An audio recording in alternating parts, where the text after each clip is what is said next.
galera, Vasco em Análise, meu canal no YouTube. Hoje, quarta-feira, dia 6 de setembro, véspera de feriado, né? 7 de setembro. Desde já eu peço sua inscrição aqui no meu canal no YouTube, Vasco em Análise. Se você gostar do conteúdo, dê o like.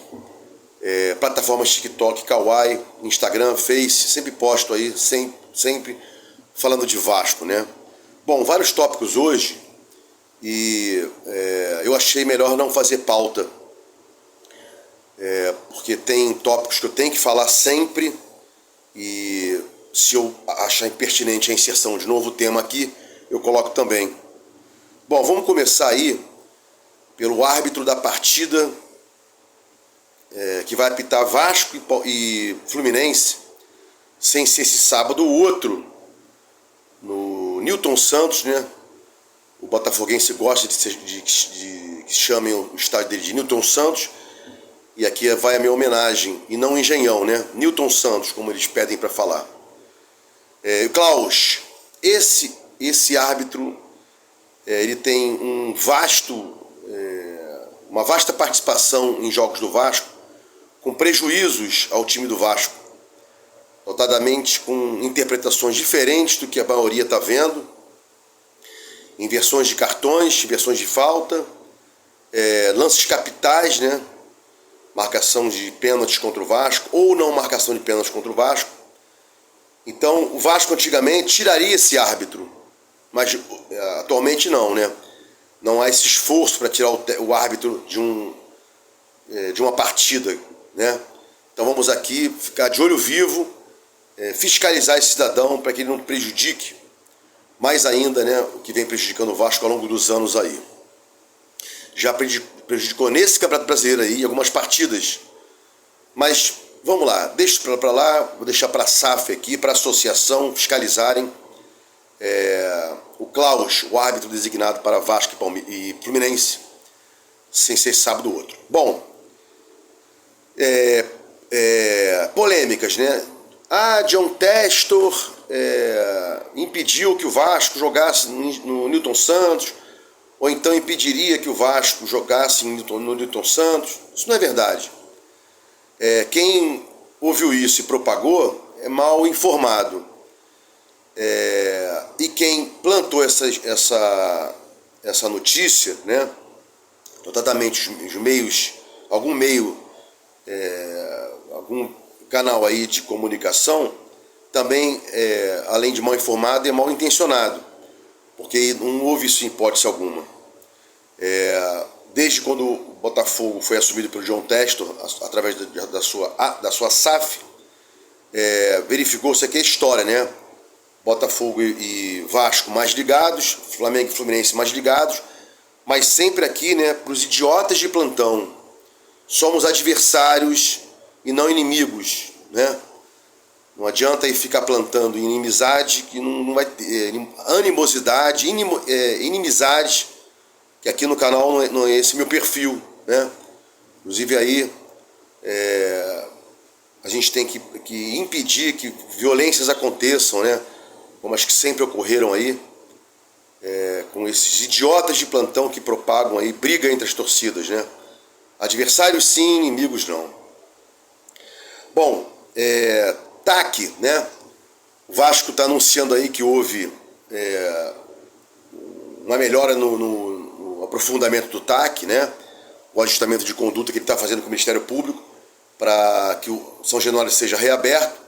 Só falta ele dizer agora o que ele já fez, o que falta fazer, né? E se tem alguma exigência lá que não é crível, alguma coisa exacerbada que não seja exigida aos outros. Mas não se exige nada dos outros. Tudo bem. Algum time vai ter que iniciar aí. E que seja o Vasco, como sempre, né? O Vasco, como sempre, inovador, né? Agora é o primeiro a cumprir exigências para um estádio ser liberado. Ok. Biometria, catraca, o que seja. Não vou reclamar aqui que o Vasco está sendo perseguido. Ao contrário, o Vasco vai começar cumprindo essas exigências aí, para dar o exemplo para os outros times, né?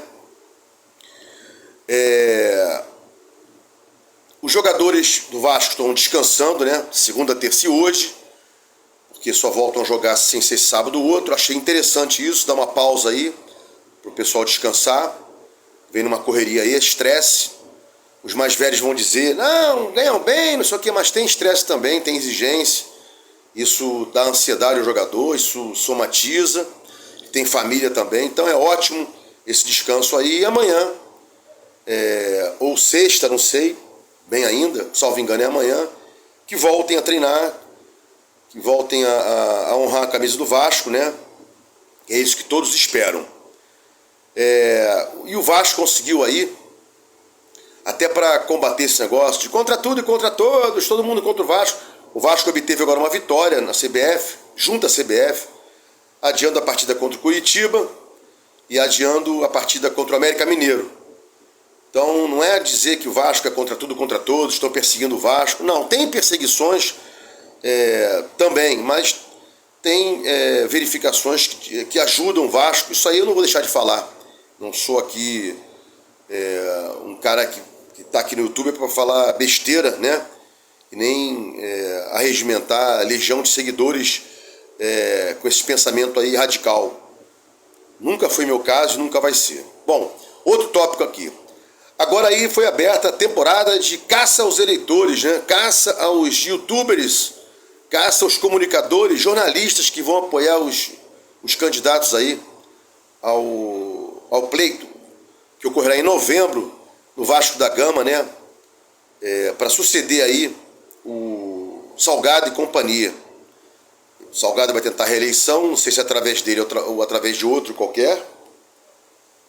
E terão os candidatos aí, né? Notadamente Levin, Strozenberg, salvo aqui engano de pronúncia e tal.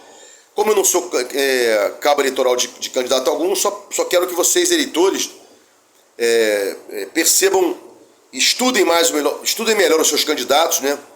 Para não acontecer erro na eleição e depois se arrepender, como os que votaram no Salgado se arrependeram, né? Que ele colocou o dinheiro que ele ia receber da SAF na sua candidatura. Olha, eu vou receber 70 milhões, vou investir e tal. Não investiu, ele vendeu o futebol do Vasco e investiu dessa venda dinheiro no Vasco, né? Dinheiro no Vasco. Então, não teve repercussão alguma esse estelionato que ocorreu. E a única forma de corrigir isso aí para frente é você votar bem. Então pense bem. Aqui eu não apoio candidato algum e nunca vou apoiar. Então vote bem você, eleitor vascaíno, para não se arrepender no futuro, né? Bom, seguindo aqui, né? Como bravateiro que foi, né? O Eurico Miranda sempre falava coisas que muitas vezes não podia cumprir, né? E o próprio Euriquinho também, né? Vou repetir aqui, né? Lá quando o Vasco estava quase caindo e acabou caindo, ele criou aquele factoide, né? Olha, se o Vasco cair eu vou para a Sibéria. Aí tirou o foco do time, o time ficou jogando tranquilamente, depois veio a cair, e o Eurico nunca foi para a Sibéria. E nós temos agora um novo bravateiro, que é o novo CEO do Vasco. Nem gravei o nome desse cidadão, porque bravata, eu tô cheio de bravateiro, né? Vasco vai jogar em São Januário com o Fluminense com portões abertos, né? E agora, vem a público e diz que é mentira, que é uma bravata sua, né? Não é só tirar o Luiz Melo e colocar um vascaíno, tem que colocar um vascaíno que não seja bravateiro, porque de bravata a gente está cheio dessa palhaçada, né? O Vasco tem que parar de ser um time bravateiro, de falar coisas que você não consiga cumprir. E bravata é isso, falar e não cumprir, brigar ao léu sem fundamento, né? Então fica mais um alerta aí, né? É importante jogar no Newton Santos e não em São Januário, já sempre disse isso. 90% torcedores vascaínos contra 10%. Caldeirão no Newton Santos.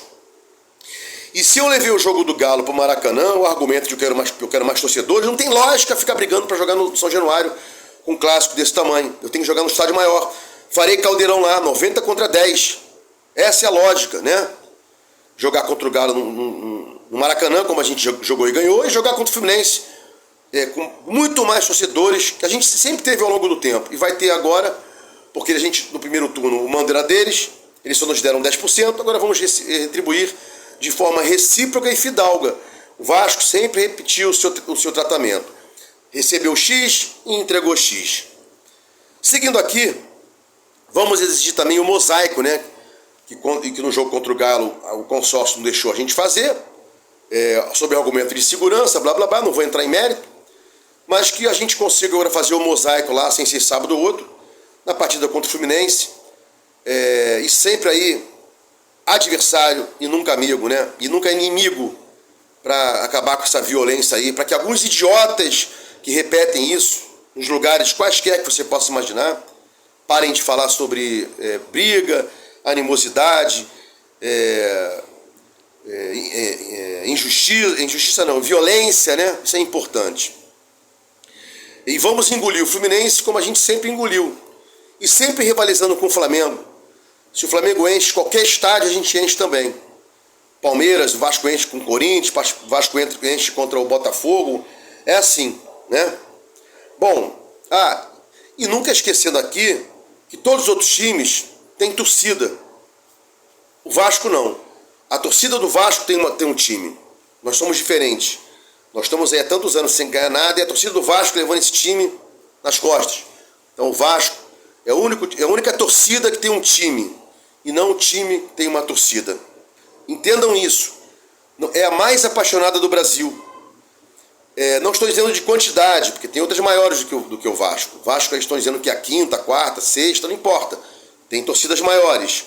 Mas de qualidade, o Vasco é a mais apaixonada. O Vascaíno nunca deixa de aplaudir seu time, de ir ao estádio, mesmo nessa draga que a gente está aí há não sei quantos anos, né? E sempre frisando aqui, né? A torcida do Vasco, além de ser imensa, também tem muita qualidade na sua... no dia a dia, no torcer. Acabamos de figurar aí como o segundo mais visto no TikTok, é uma plataforma importante agora, maiores curtidas, no Kawaii também, e nas outras plataformas quaisquer que você possa imaginar, o Vasco está lá, né? Mesmo nessa draga aí. Imagina se o Vasco for um dia brigar para título, né? Mas entendam, o vascaíno é diferente. É uma torcida que leva o time nas costas, seja onde estiver. Bom, fico por aqui. Vasco da Gama em análise. Fiquem com Deus e até o próximo vídeo aí.